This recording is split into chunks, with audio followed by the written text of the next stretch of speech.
오늘은 민수기 강의 30번째로 본문은 지난주에서 한 두 절만 보겠습니다. 민수기 20장 12절 13절입니다.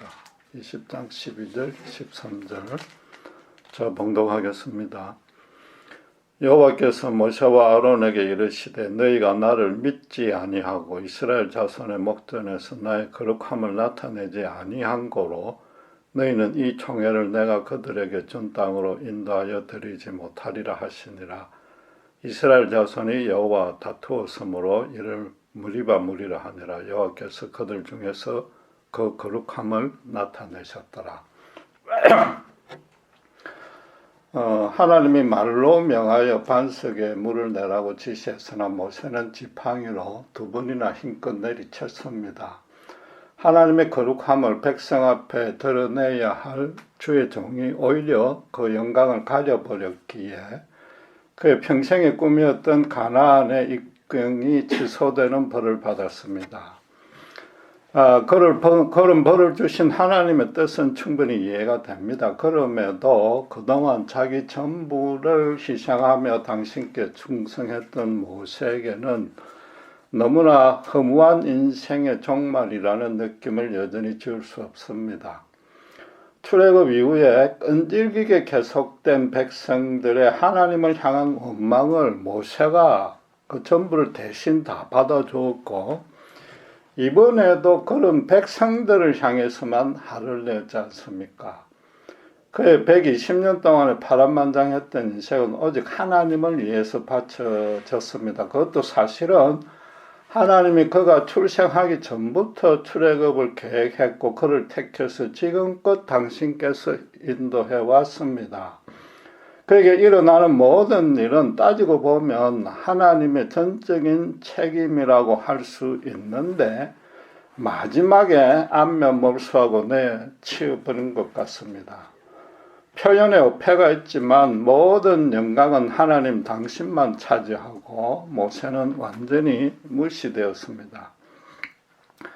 성경 내용에 궁금한 상황이 생기면은 좀 더 쉽게 접근하는 방법 두 가지를 이미 말씀드렸습니다. 첫째는 자신을 그 상황에 대입시켜 보라고 했고, 둘째는 그와 반대되는 상황을 추정해서 다시 역으로 분석해 보라고 했습니다. 이번 주는 세 번째 팁을 알려드리겠습니다. 하나님의 입장이나 위치에서 그 상황을 묵상해 보는 겁니다. 지금 하나님의 뜻이 궁금하므로 당연히 그래 해야 되고 또 성경 전체가 그분의 말씀이니까 이는 모든 성경에서 가장 첫 번째이자 가장 중요한 열쇠가 되는 겁니다. 하나님이 행하시는 일에 하자나 오류가 있을 리는 없습니다. 인간이 당장 이해는커녕 오히려 잘못하고 있다고 여겨져도 그 안에 하나님만의 완벽한 진실하심과 아름다움과 선하심이 내포되어 있습니다. 따라서 하나님은 항상 당신의 백성들에게 궁극적으로 유익이 되는 방향으로만 역사한다는 차원에서 성경을 묵상해 보라는 겁니다. 본문이 좀 모호해서 하나님의 입장이 잘 헤아려지지 않더라도 성경의 다른 부분에서 그 동일한 진리를 부연 설명하는 내용이 반드시 나옵니다.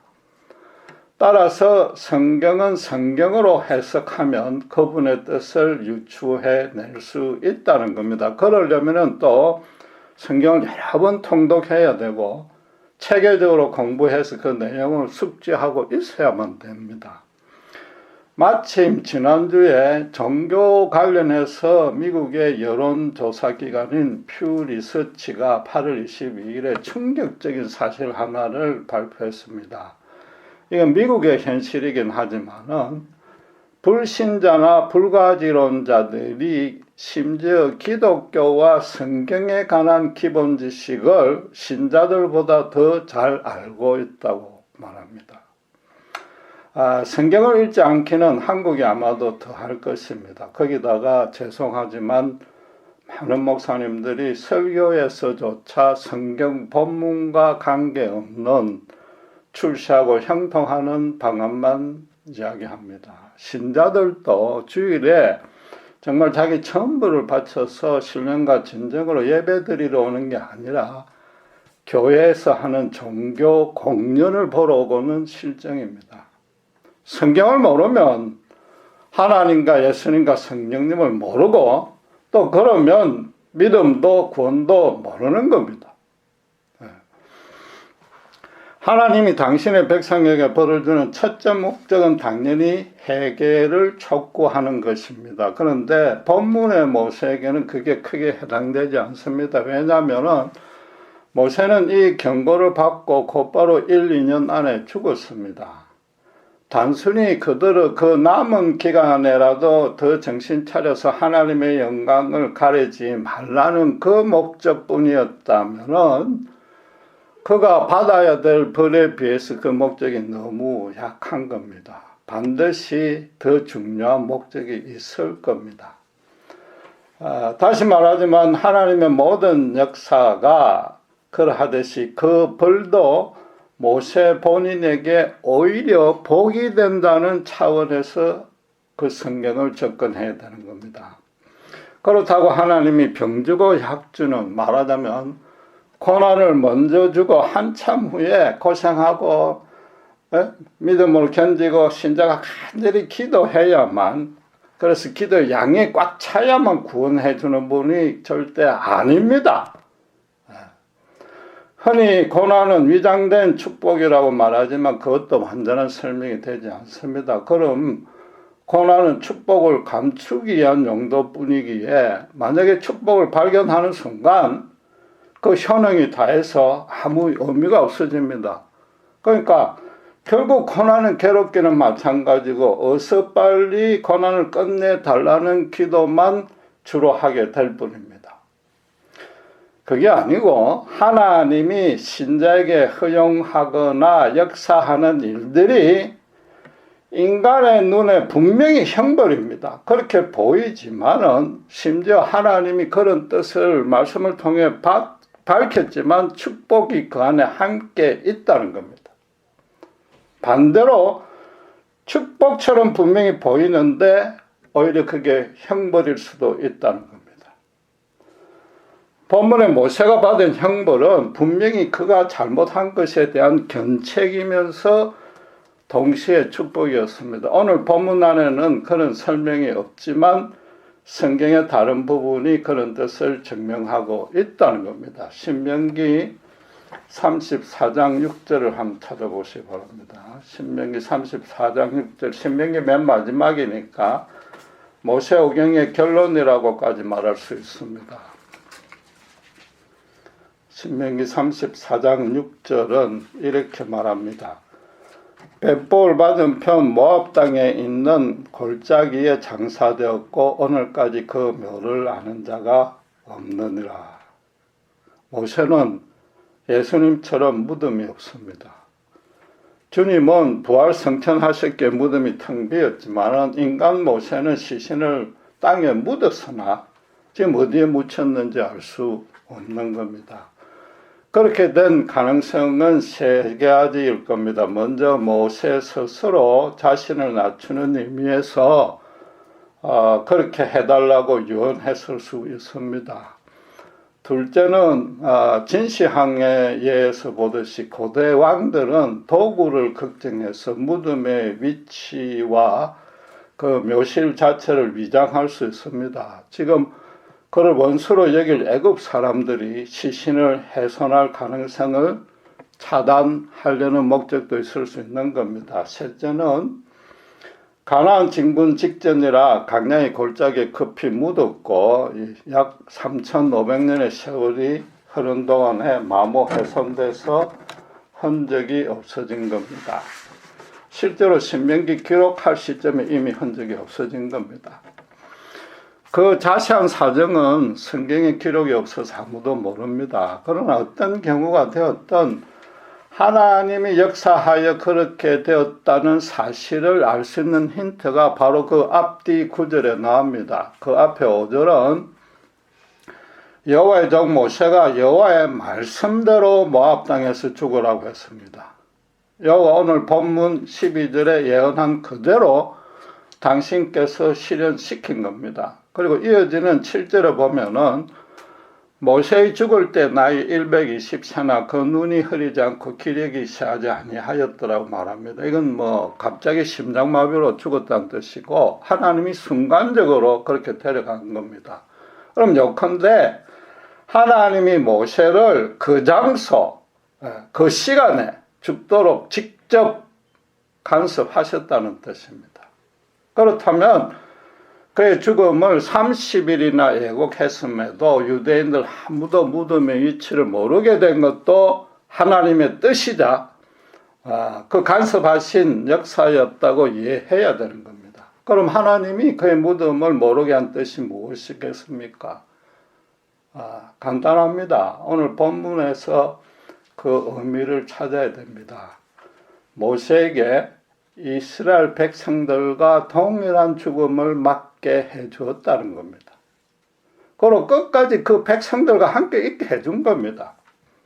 결과적으로 하나님께 거역해서 광야를 방황하다 죽은 심판을 받은 너무나도 완악했던 자들 옆에 모세가 묻히게 된 겁니다.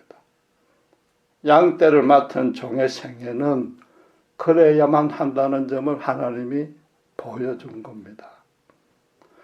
이사야 선지자가 순환의 종으로 오실 메시아에 대해서 이렇게 예언했습니다. 알다시피 이사야서 53장 9절에 그는 강포를 행치 아니하였고 그 입에 괴사가 없었으나 아무 잘못이 없었으나 그 무덤이 악인과 함께 되었으며 그 묘실이 부자와 함께 되었도다.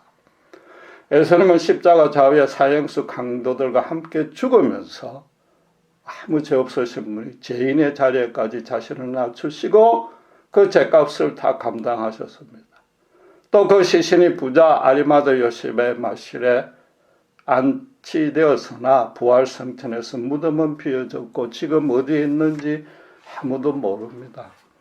지금 모세도 광야에서 완악한 죄인들과 함께 묻혔습니다. 그 무덤이 어디인지 아무도 모릅니다. 그래서 베드로는 오순절 설교에서 신명기 18장 15절에 나 같은 선지자가 메시아로 오실 것이라고 모세의 말을 인용해서 그분이 바로 메시아가 예수 그리스도라고 선언한 겁니다.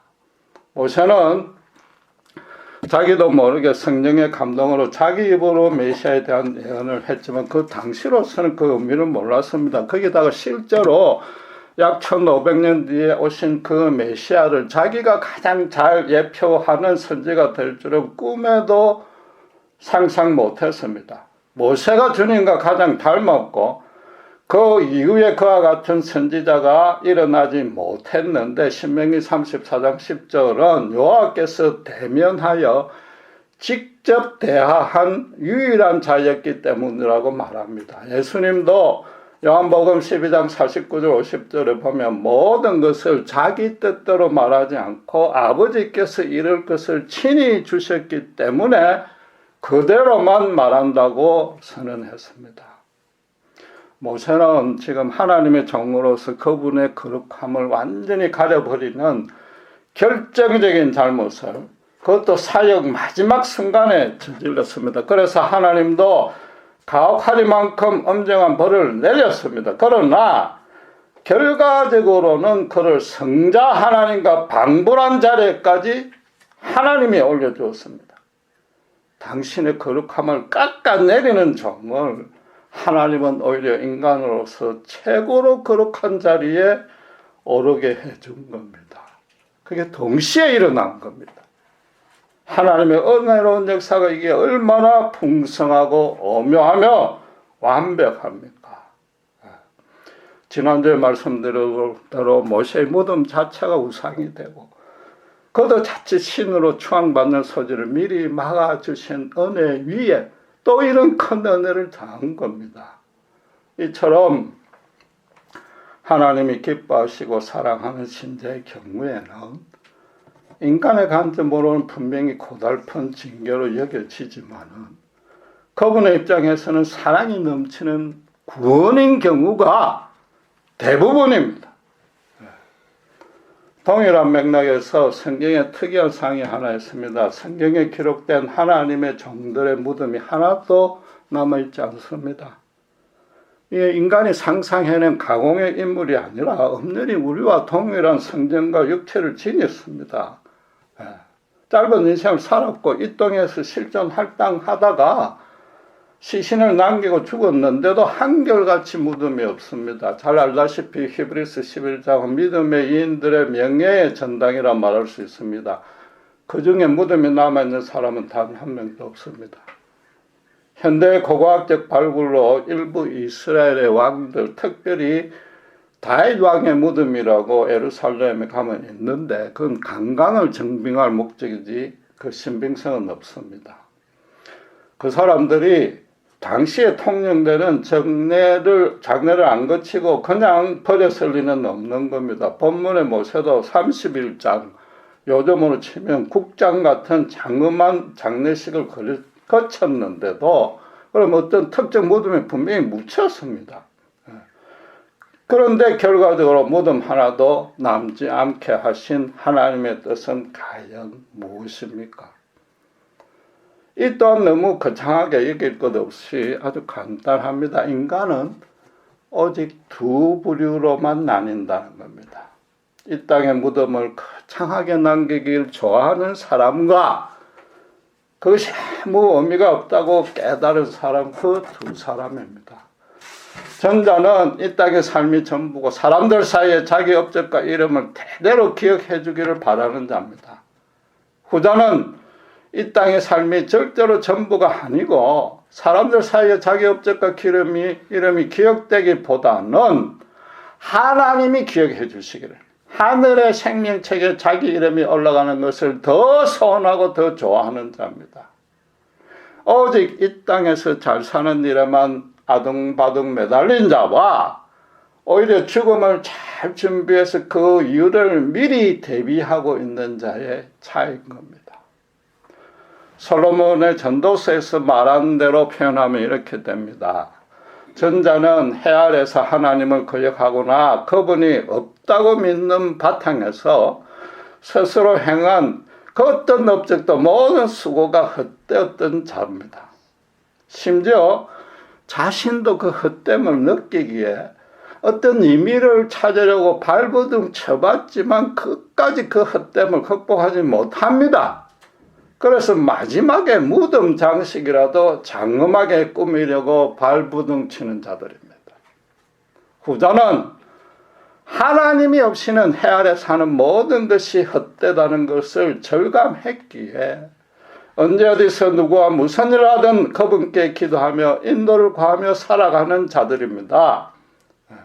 하나님이 나를 멀리하면 제 인생은 그야말로 헛된 것밖에 남지 않으니 제발 저와 함께 동행하시고 당신의 긍휼로 이 짧은 인생을 채워달라고 기도하는 자들입니다. 모세도 시편 90편 10절 12절에 인생이 겨우 70이고 강건해야 80밖에 안 되니까 하나님의 뜻 안에서 인생을 계수할 수 있는 지혜의 마음을 달라고 기도한 것입니다.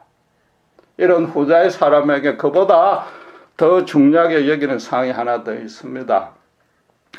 이 땅에서 주님과 함께 사는 삶에도 세상에 줄 수 없는 의미와 가치는 물론 기쁨이 충만했지만은 그보다 더 나은 본향이 따로 있음을 아는 겁니다.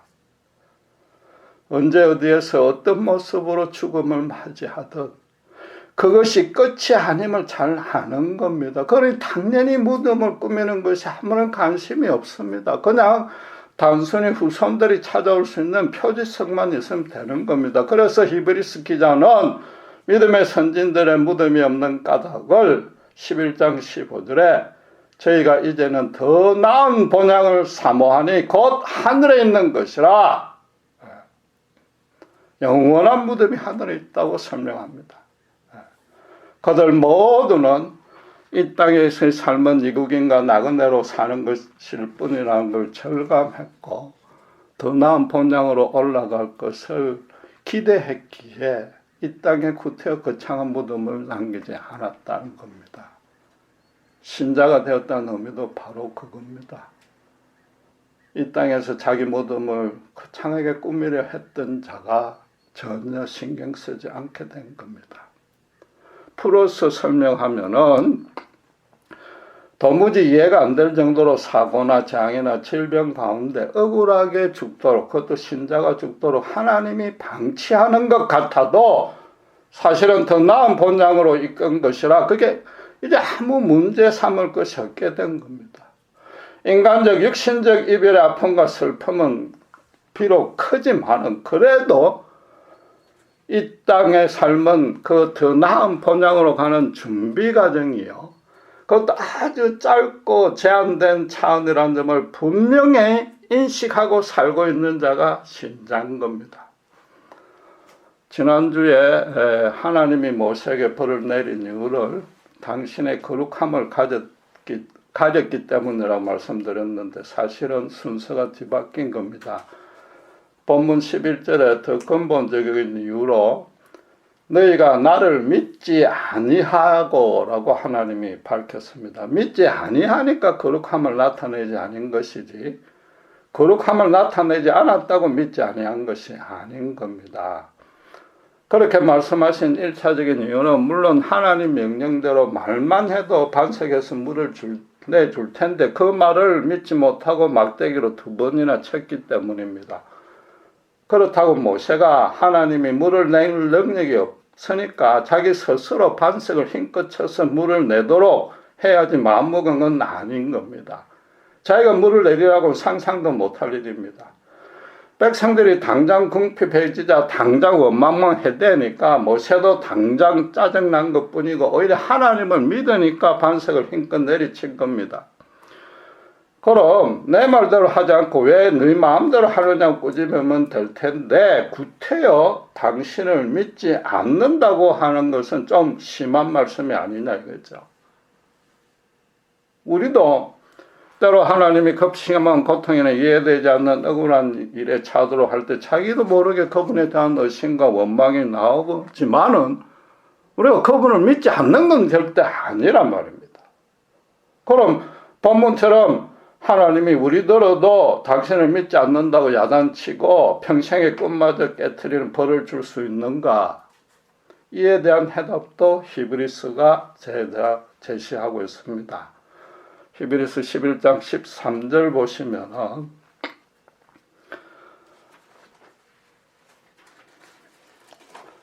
이 사람들은 다 믿음을 따라 죽었으며 약속을 받지 못하였으되 그것들을 멀리서 보고 환영하며 또 땅에서는 애국인과 나그네로라 증거하였다고 합니다.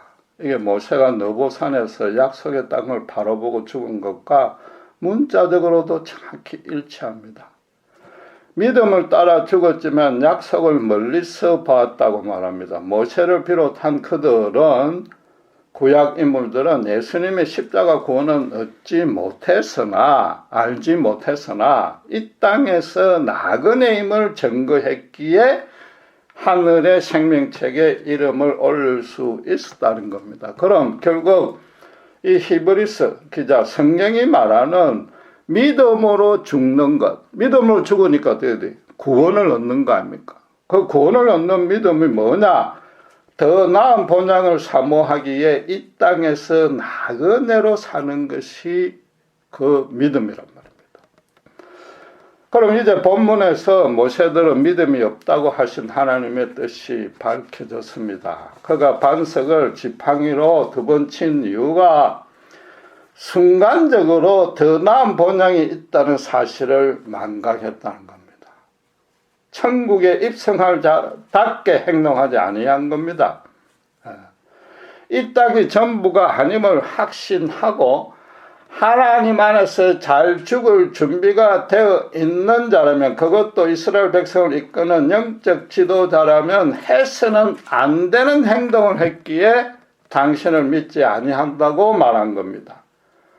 모세에게도 바로 그 순간 그 현장에서는 그 사건이 뭡니까? 이 땅에 있는 일, 그게 그에게 전부였던 겁니다. 당장에 자기 감정을 사귀고 분을 발산하는데 온 신경이 집중된 겁니다. 이 땅에서부터 이미 영원한 생명을 지니고 있는 자다워야 되는데 그 순간에 그게 완전히 사라진 겁니다. 그러자 하나님이 너가 믿음이 없다고 꾸중하고 가나안에 들어가지 못할 거라고 예고의 말씀이 임한 겁니다. 틀림없이 하나님의 영광을 앞세우지 못하고 자기만 앞세웠던 잘못을 그 자리에서 깨달았을 겁니다. 그 후에 1, 2년 후에 느보산에서 약속의 땅을 멀리서 바라보며 하나님이 자기 인생을 그곳에서 마감하라고 하시는 깊은 뜻까지 분명히 헤아렸을 겁니다. 이 땅은 잠시 지나가는 나그네요. 하나님이 더 나은 본향에서 너무나 큰 영광과 사랑을 갖고 기다리고 계시고 그 사실을, 그 진리를 지금 그 들어가 보지도 못하는 약속의 땅을 보는 것과 함께 하늘의 하나님도 그가 보았던 겁니다. 그리고 지금까지는 말씀만으로 그분을 대면했지만은 이제 얼굴과 얼굴로 맞대면하면서 완전한 진리와 자유와 평강 가운데 이를 것을 확신한 겁니다. 결국 가나안 땅에 입격 못하도록 그 평생의 꿈을 꺼트린 것은 더 이상 이 땅에 미련을 갖지 말게 하려는 하나님의 너무나도 큰 은혜로운 배려였던 겁니다. 그래서 틀림없이 모세는 내가 어디서 어떤 모습으로 죽든 하나님의 품 안에서 죽게 된 건 너무 기쁘고 감사합니다. 저 젖과 꿀이 흐르는 땅을 후손들이 차지하는 것을 상상만 해도 저는 기쁩니다. 하나님 제발 저들로 나처럼 하나님만 주인으로 삼고 더 나은 본향을 사모하게 해 주시옵소라는 고백과 기도가 절로 나왔을 겁니다.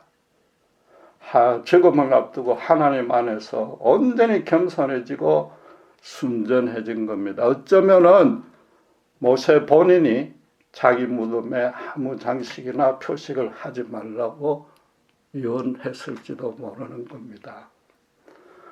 지금 우리가 감히 넘볼 수 없는 모세 같은 믿음의 여인에 대해서 구름 잡는 얘기를 하는 게 아닌 겁니다. 바로 우리 이야기를 하는 겁니다. 우리 모두 성령의 간섭으로 거듭나서 예수님을 자신의 주인으로 모시는 순간 하늘의 생명책에 이미 우리 이름이 올라가 있습니다. 우리가 히브리서 11장의 믿음의 전당의 후속편을 채우고 있는 겁니다. 이 엄연한 진리를, 아니 사실을 알고 있고 그 사실이 이 땅을 살아가는 우리의 모든 원천이 되는 것, 그게 믿음인 것입니다. 목사라서 허풍 떨고 가장하는 얘기가 아닌 겁니다. 신학은 성경에서 성경을 풀라고 그랬는데 히브리서 12장 2절에 구름같이 둘러싼 허다한 적인들이 있는데 우리가 그 안에 속하는 겁니다. 앞에서 인용한 11절 13절은 구약 성도들은 약속을 멀리서 보고 한영만 했으나 그럼에도 믿음으로 죽었다고 했습니다. 우리는 약속을 멀리서 보고 한영한 것이 아닌 겁니다. 성경 말씀을 통해 약속을 이미 보았습니다. 요한 사도가 요한일서 1장 1절에 태초부터 있는 생명의 말씀에 관하여는 우리가 들은 바요 눈으로 본 바요 주목하고 우리 손으로 만지라고 선언했는데 그게 우리의 간증입니다. 성령의 간섭으로 거듭나는 순간 우리는 예수님을 인격적으로 개인적으로 만났습니다. 그 후로 성령이 우리 속에 내주하고 있고 천국 소망을 날로 그분께서 키워주는 믿음 가운데 거하고 있는 겁니다. 그래서 어떻게 살아야 됩니까? 영생을 소유한 자답게 살아야 되는 겁니다. 종교적인 열심을 내는 게 아닌 겁니다. 본문의 모세처럼 순간적으로 당장 눈앞에 보이는 것에 못 껴서 하나님 영광을 가리는 잘못을 하지 않도록 쉬지 말고 기도해야 됩니다. 그 전에 나에게 일어나는 모든 범사가 하나님이 마련해 주신 선한 선물이란 확신을 갖고 항상 감사해야 됩니다. 물론 우리가 성정은 약하고 믿음도 별볼로 없고 특별히 감정에 잘 넘어지므로 그렇게 하기는 절대 쉽지는 않습니다. 그러나 평생을 두고 피 흘리기까지 죄와 싸워야 되는데 그 죄가 윤리적인 죄가 아니고 바로 이 삶을 해야 된단 말이에요. 그게 신앙생활인 겁니다. 그저 자기 손과 계획을 열심히 기도해서 쉬는 게 기도가 아니라 때만 서는 거지만 기의 받아내는 삶이 믿음이 결코 아니란 말이에요. 무엇을 먹든 마시든 하나님의 영광을 높이는 것이 신앙입니다. 하나님 혼자 좋으려고 그렇게 요구하는 게 결코 아닌 겁니다. 우리 보잘것없는 것 받아서 아니 그 전에 그 모든 것이 하나님 당신께서 만드시고 조성하시고 주신 건데 그거 다시 되받아서 하나님에게 무슨 실제적인 의미가 있습니까? 모든 선한 것은 그분께로만 오므로 어떤 인간도 하나님과 거리가 멀어져선 그 인생이 결코 행복해지지 않는다는 것을 그분이 우리보다 더 잘 아시기 때문입니다. 요컨대 그분이 선한 것으로만 우리에게 채워주시기를 그분이 더 간절히 원하신다는 겁니다. 하나님의 영광을 위해 한다고 해서 무슨 종교적으로 경건하고 도덕적으로 선한 일을 하라는 그런 의미만이 아닌 겁니다. 이 땅에 우리의 삶이 그 여정이 전부가 천국을 향해 가는 길이라는 겁니다. 그 마지막인 죽음도 정말로 말로 표현할 수 없는 최고로 좋은 곳으로 들어가는 입구자 첫 출발입니다. 스데반이 순교할 때 어떻게 되었습니까? 돌로 쳐 죽임을 당하는 그 큰 고통 가운데도 천국 보좌의 주님을 보았고 세상에 줄 수 없는 평강과 기쁨 가운데 하늘의 영광으로 들려 올라갔지 않습니까? 간혹 현실이 너무 힘들어서 어서 빨리 그 힘든 것을 벗어나고 싶어서 혹은 세상의 악인들에게 당한 것 좀 벌 좀 주고 싶은 생각으로 마지막 날을 천국을 고대하는 분이 있습니다. 그건 아무 의미 없는 헛된 소망입니다. 천국이 이 땅에서 연약하고 나태하고 충성하지 아니한 그런 신자가 최후의 기댈 방책이 아닌 겁니다. 이 땅에서 억울한 일을 원수가 갚아주는 그런 시시한 것도 절대 천국이 아니란 말이에요. 예수님은 첫 설교로 천국이 왔다고 선포했고 적극적으로 차지하라고 명령했습니다. 신자는 이 땅에서부터 기쁨을 누리고 살 수 있고 그래야만 하는 겁니다. 이 땅의 것들이 썩어 없어진다고 해서 헛된 게 결코 아닙니다. 그 모든 것들이 다시 강조하지만은 자기에게 일어난 신자에게 일어난 모든 일이 천국으로 이끌어가는 하나님의 거룩한 여정입니다. 우리가 볼 때 현실적인 의미와 가치에서 물론 그게 좋을 수도 있고 나쁠 수도 있지만은 그 모든 것에 하나님의 더 깊으신 더 선하신 사랑이 담겨져 있고 하나님이 그걸 다 허용했다는 차원에서 너무나 중요하고 귀한 겁니다. 고난도 귀하고 억울한 것도 귀하고 손해보는 것도 귀한 겁니다. 형벌같이 보여도 축복이고 축복같이 보여도 형벌일 수 있는 겁니다. 믿음은 한마디로 내 신분이 예수 십자가 안에서 너무나 고귀하고 아름답게 이미 변화되었고 그 신분이 영원토록 변하지 않는다는 사실을 아는 겁니다. 하늘의 생명책에 이름이 올라가 있습니다.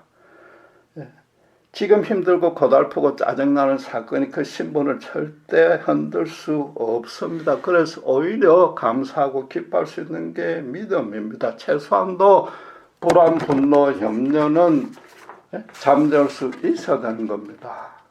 현실적으로 신자는 당장 자기 가정에서부터 예수님을 머리로 모시고 가족들 모두가 항상 신나고 즐겁고 사랑이 가득 넘쳐야 됩니다. 신자가 속한 모든 공동체에서 그 신자 한 사람으로 하여금 기쁨과 감사의 바이러스가 전파되어야 되고, 실제로 다른 이들이 그 신자의 삶과 인생을 볼 때 어둠이 전혀 없고 따뜻한 빛과 사랑이 비춰내는 것을 부러워할 줄 알아야 되는 겁니다. 본문이 말하는 바는 이 땅이 나그네이고 더 나은 본향이 기다린다는 믿음의 바탕을 두지 아니하면 언제든지 넘어질 수 있다는 겁니다. 특별히 분노, 원망의 감정에 질 수밖에 없다는 겁니다. 그래서 모세도 하나님께 심판받은 죄인들과 함께 죽게 되는 벌을 받았지만은 확실히 기억해야 될 사항은 하나님 이를 그를 사랑했기에 그들과 운명을 함께 하는 것부터 하나님의 계획이었고 벌이 아니라 최고의 상이었다는 겁니다. 혹시 여러분 힘든 고난 가운데 있습니까? 그 고난을 믿음으로 끝까지 참아내고서 빨리 구해달라고 기도해서 그 축복을 보상으로 받는 것이 아닙니다. 고난만 없애달라는 것은 본문처럼 그 시간, 그 장소에만 머무르는, 엄격히 말해서 이 땅만 중요시 여기는 불신자의 생각으로 돌아가는 겁니다. 신자가 그런 생각에만 붙들려 있으니까 그런 생각을 고치라고 오히려 고난이 더 겹칠 수 있는 겁니다. 그럼 그게 복입니까? 벌입니까? 당연히 복입니다. 그런 믿음이 생기지 아니하면 평생을 고난과만 싸우다가 헛된 믿음 생활만 하다가 그냥 천국 가는 겁니다. 신자의 평생은 하나님의 어렵고 강한 손에 처음부터 끝까지 완전히 붙잡혀 있습니다. 언제 어디서 눈을 감아도 모세나 스데반처럼 그분 품 안에서 이 땅과는 비교할 수 없는 평강, 기쁨, 자유, 영광 중에 눈을 다시 뜰 겁니다. 예수 안에 있는 신자만이 그런 영광을 누릴 수 있는 은혜와 특권을 소유했습니다. 기도하겠습니다. 하나님 아버지, 은혜를 감사합니다. 모세의 평생의 꿈을 깨트린 하나님의 벌이 오히려 하나님의 더 큰 영광스러운 축복임을 깨닫습니다. 우리 현실의 고난이 단순히 위장된 축복이 아니라 그 고난 자체가 축복이요 천국으로 가는 거룩한 여정임을 깨닫습니다. 이미 하늘의 생명책에 이름이 올라가 있는데 무엇이 더 두렵겠습니까? 정말 우리의 인생의 말년을 서서히 마감해가는 우리 자신부터 정말 영생을 소지한 자답게 살고 하나님의 영광을 가리지 아니할 때 우리를 통해서도 하나님 영광 받으실 줄 믿습니다. 모세가 여호수아와 후손들을 바라보며 그 소망을 갖고 기꺼이 죽었듯이 우리의 후손들도 자다손손 또 우리를 통해서 믿지 않는 한 영혼이라도 주님의 나라에 참여시키는 그런 영광을 놓치지 아니하는 우리 모두가 되게 축복해 주시옵소서. 감사합니다. 우리 주 예수 그리스도 이름으로 기도드렸습니다.